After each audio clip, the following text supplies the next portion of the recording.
Hi, Christ Community Church. I want to remind you that we are doing these lessons on the faith, which are typically a part of our service, but we are putting them on a different day to make our services a little bit shorter online. I want to welcome you to today's lessons on the faith. We're actually starting a new series on the Ten Commandments. We've been over our values, we've been over our statement of faith, and today we are starting our lessons on the faith on the Ten Commandments.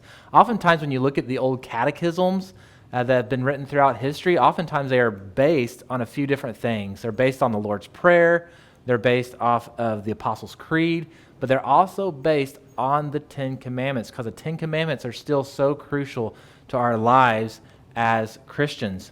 Today we want to look at the first of the Ten Commandments. It says this in the book of Exodus, chapter 20, verses 1, 2, and 3.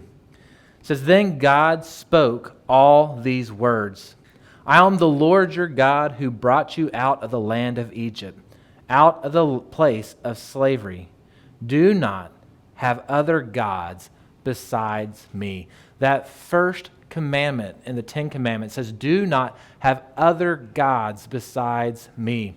Whenever God brought Israel out of slavery in Egypt and they were bringing them to the promised land, what we find is that Israel was continually surrounded by these other gods. Egypt was full of gods. Canaan was full of gods. And God was saying to the people of Israel, I'm the one that saved you. I'm the one that freed you. I am your God. And all these other gods are gods that I am defeating. I am the only one. I only want you to worship me. I am the only God. You'll have no other gods beside me.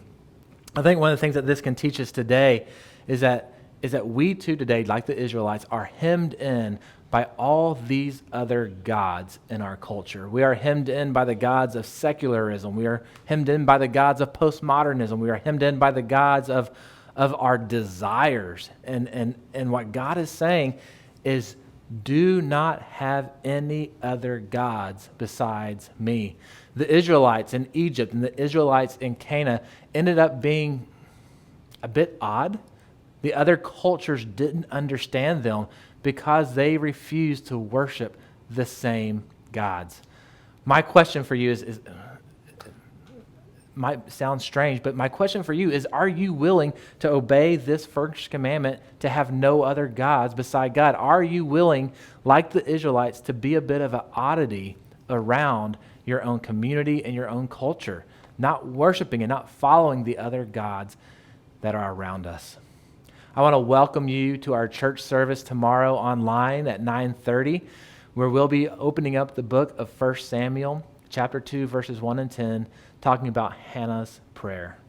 Looking forward to seeing you online tomorrow.